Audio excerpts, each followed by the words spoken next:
В современном славянском языке форма настоящего и будущего времени глагола «бити» – «быть» и краткие формы личных местоимений стоят на втором месте в предложении, в так называемой вакернагелевской позиции. На самом деле все сложнее, но я углубляться не буду. Спасибо за это, давайте, да. Там, на вакернагелевской позиции, они собираются в кластер, то есть в блок, и стоят там в строгом порядке. И вот формы, которые в него входят, называются кластеризуемыми клитиками, глагольными и местоименными. Сразу говорю, что термин «клитики» я использую в синтаксическом смысле.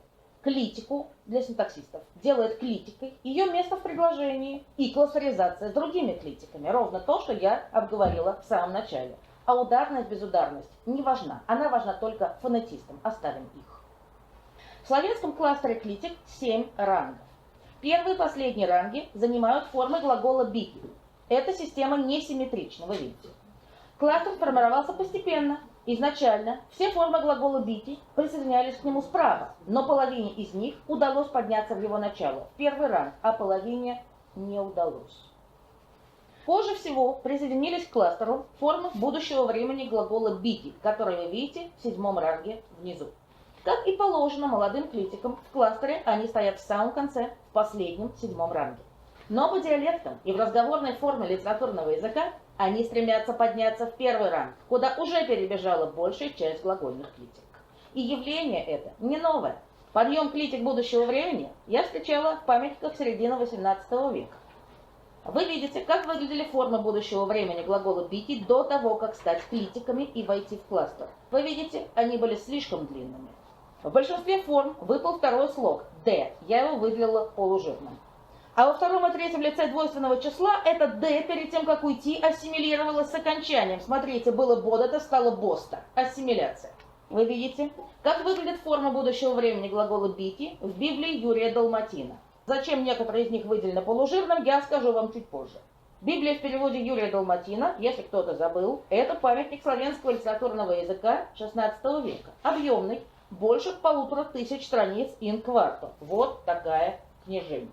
Переводил Далматин с Библии Мартина Лютера, хотя знал иврит и древнегреческий. Его личный выбор. Давайте посмотрим. Первое лицо единственного числа и третье лицо множественного числа уже утратили второй слог. Бом, бодо. Второе и третье лицо двойственного числа бодета, второе лицо множественного числа бодета держится. Старые формы держатся. По остальным формам утрата слога в процессе. Смотрите, они у Далматина дублетные. Бодош, бош, бода, бо, бодова, бова, бодово, бому. Как видите, у Далматина смена старых форм на новые в самом разгаре. И эти новые формы уже достаточно коротки, чтобы стать клитиками. То есть встать в вакернагелевскую позицию на второе место в предложении и присоединиться к кластеру справа. А значит, нам нужно посмотреть случаи соседства форм будущего времени глагола «бити» с местоименными клитиками. Проблема в том, что некоторые клитические и так называемые полные формы личных местоимений амонимичны. Они выглядят совершенно одинаково. А нам-то нужны только клитические. Для чистоты эксперимента я взяла только те местоименные клитики, у которых не было амонимии с полными формами. Они обозначены полужирным шрифтом. Плюс я взяла еще пару местоименных клитик, которых сейчас уже нет, а в языке XVI века были. Вот они идут по левому краю.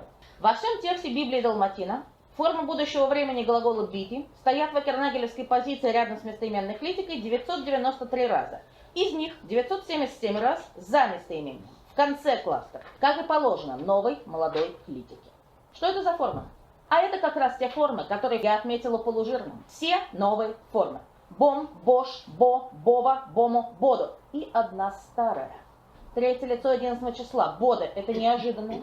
Получается, эта форма стала клитикой еще в старом, неусеченном варианте. Может быть, по аналогии с новой, усеченной?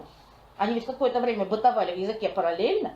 Форма будущего времени глагола «бити» стоит перед местоименной клитикой, то есть она поднимается в начало кластера, в первый ранг, уже 1584 год. Это всего 16 примеров, то есть 1,5% всех случаев ее соседства с местоименной клитикой. Получается, не успели формы будущего времени стать клитиками, как уже поднимаются в начало кластера. Что за формы будущего времени отмечены в начале кластера? Это две формы, наиболее частотные в библейских текстах. Третье лицо единственного и множественного числа. Это новые формы, усеченные, бо, бодо. И внезапно снова старая неусеченная форма третьего единственного бода. То есть она не просто стала клитикой, она еще и поднимается в начало кластера вместе с новенькими. Да еще это делает чаще, чем новые клитики. Новая клитика третьего единственного бо поднимается в начало кластера всего в 0,7% примеров. А новая клитика третьего множественного боду в 3% примеров. А старая клитика, старая, неусеченная третьего единственного бода в 18%. Можно было бы ожидать, что односложная форма бо, как более легкая на подъем, будет подниматься в начало кластера чаще неодносложных. А это не так. Случаи подъема клитики бо составляют всего четверть всех примеров клитики будущего времени. И вообще, двусложные клитики будущего времени поднимаются в начало кластера почти в 7 раз чаще, чем односложные. Получается, в славянском языке XVI века односложность клитики не является обязательным условием ни для ее кластеризации, ни для подъема в начало кластера. А просодические факторы играют в этих процессах значительно меньшую роль, чем принято считать. Мы видим цепочку из 4 последовательностей местоименной клитики «е», «их» и новой усеченной формы будущего времени «бо». Первые 3 раза форма будущего времени, как положено, стоит после местоименной клитики, а потом в 4-й раз перескакивает вперед. Он «е бо затеру», ино он «е бо пред табу понижил», ино «е бо пригнал», ино «бо е скорой кончал». «Бо е». Вот оно. И вот тут интересно, что Далматин за 6 лет до этого уже издавал пятикнижие Моисеева. У нас пример из Второзакония. И в том издании вот этот фрагмент из Второзакония выглядит совершенно иначе. Вот я его привела после синодального перевода. Там все 4 последовательности одинаковы, и в них во всех стоит старая неусеченная форма будущего времени боды, никуда не поднимается, но уже кластеризуется. Он е бода затеру, ино он е бода пред табу понижил, ино е бода пригнал, ино е бода скорой кончал. И последнее. Очень странное. У Далматина есть характерная особенность порядка слов. Он часто помещает местоименную клитику третьего единственного женского рода «ё», «её», после глагольной клитики третьего единственного, которая, как вы помните, стояла и стоит в конце кластера, в 7-м ранге. Может быть, эта местоименная клитика «ё» у Далматина и форму будущего времени будет в кластере пропускать вперед чаще, чем все остальные местоименные клитики. Примеров формы будущего времени и местоименной клитикой «ё» у нас всего 27. Из них форма будущего времени стоит перед «ё» всего в 2 примерах. Вот как раз один из них. «Буду ё поседли».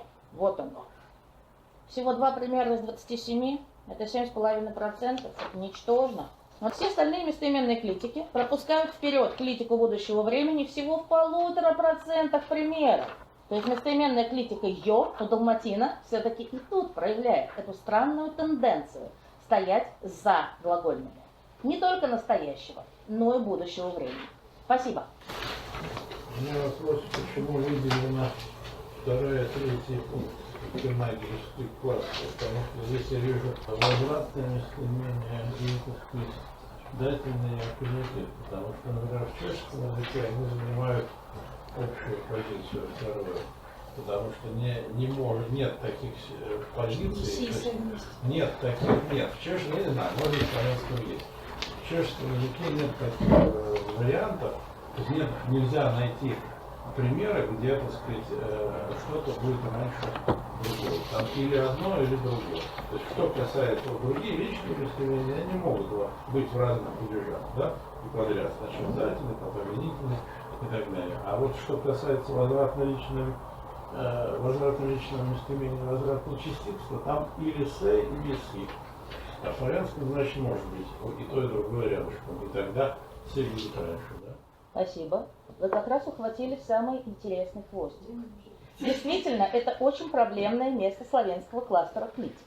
Ёжи Тупуришич в своей нормативной грамматике славянского языка 1976 года, это человек, который кодифицировал славянский литературный язык, приводит эти 2 клитики как клитики разных рангов и приводит примеры их последовательности. Засмилиу си, си, се. Ну, первое си, это второе, единственная глагольная клитика, нас интересует си, се. Тебе стало жаль самого себя, ты пожалел самого себя. Засмилите се, возвратный глагол, кому, си, себе самому. Понятно, да? Так вот, 10 лет назад, 12 лет назад я опрашивала славянскую молодежь, я опросила 28 человек, не славянистов, не филологов, студентов и студентов педагогики и андрогогики Люблянского университета. Если не ошибаюсь, 24 человека сказали, что пример аграмматичен, еще 2 человека сказали, что он разговорный, 2 человека его просто не поняли. И все они пытались его как-то поменять. То есть, да, вы совершенно правы, эти 2 клитики, они, я так понимаю, сливаются в один ранг, они больше не могут стоять рядом. Они теперь одного ранга, соответственно, действуют правила рангов, которые озвучил еще Залезняк в древнерусских клитиках, что 2 клитики одного ранга вместе стоять не могут, одна уходит. Спасибо. В чем вообще разница между си и с славянским? Как в болгарском. Не совсем получается. Болгарский вообще противоречит. Не может встретиться при одном глаголе одновременно си и с категорически являются. Нет, я не про ранги сейчас. Я про то, что есть у этой клитики и форма как бы аккузатива, и форма датива. Да? Есть у нас глаголы возвратные, у которых «се», а есть у нас глаголы, при которых обязательно нужно «си». Например, «огледати си», «осмотреть». Оно идет только с клитикой «си» и без нее не может быть. Вопрос, который си, он же должен быть переходным. У него не может возникнуть «с». Вот такая логика в болгарском. Нет? Не знаю. Да, я помню, что у вас так, у нас не так. У нас не так. То есть он не обязательно переходный. Огледати си, кай, осмотреть что? Привожчати си, кай, позволить себе что-то. То есть прямое дополнение у нас замещается, ну, собственно, как и надо, аккузативом. А это си, оно на особенность. Вот, правда, честно так. Хорошо. Еще есть вопросы? Я только не была бы, мои 5 копеек не связаны с грамматикой. Я бы не была бы так категорична, говоря, что выбирая, какую версию переводить, он переводил Лютера совершенно конкретно. Не потому, что он там, у него, я думаю, что он был весьма ангажирован с учетом того, кто его спонсировал. А кто его спонсировал? Спонсировали протестанты. Прошу прощения, но тот же Трубар переводил свою Библию с кучей источников, а отнюдь не только Лютера. Тут, опять же, я предполагаю, что так категорично, как вы сформулировали, что это был свободный выбор, я бы так не стала. Действительно, я очень мало знаю об его... С учетом того, на чьи деньги это все делалось, насколько у него было под рукой, с чем еще там он мог бы... Это другая история. Подвозили ему какие-то еще параллельные тексты. Возможно, но я предполагаю, что он совершенно осознанно, ангажированно выбирал конкретно лютеровский текст. Потому Спасибо, что обратили внимание на мое опрометчивое суждение.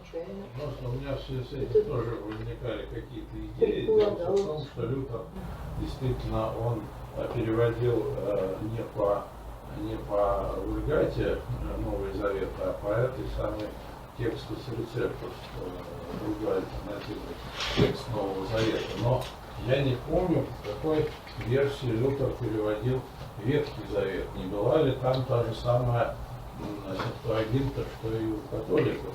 Потому что на самом деле это проблема. Английские протестанты, они в этом плане были самые, так сказать, те самые главные борцы с католицизмом, поэтому они выкинули очень хорошие переводы Библии, которые сделал святой Иероним, которые блестящие, и они взяли, так сказать, соответственно, они отбросили Вульгату. Вот. А Ветхий Завет они взяли из существующего еврейского Танаха, который на самом деле более поздний, потому что тот текст, который, условно, еврейская Библия, которая используется в богослужении, он очень сильно подредактирован 2000 лет назад, когда Масоретам надо было бороться с христианством. И там такие вещи, например, там, значит, Дева родит, имя, так сказать, Иммануил, они переводят «молодая женщина родит». Хорошее, так сказать, пророчество, чудо, молодая женщина родит и так далее. Хотя там это самое Парфенос использовано, но это значение молодая женщина. Или значение, там эти слова меняют. Поэтому я не исключаю, просто то есть, поэтому вполне возможно, что там, так сказать, была сознательно не потому, что его спонсировал кто-то, а потому что... Это важно. Ну, может быть. Это важно. А потому что они Всегда было важно. Они исходили протестанты вот того периода, исходили из ложного представление о том, что католические тексты неправильные. Потому что, древнееврейские тексты, которые дошли, они правильные, потому что они как бы древнее, потому что это было раньше. А на самом деле они были не раньше. Те тексты, которые дошли до них, это отредактированные, это тексты, так сказать, политически, идеологически ангажированные.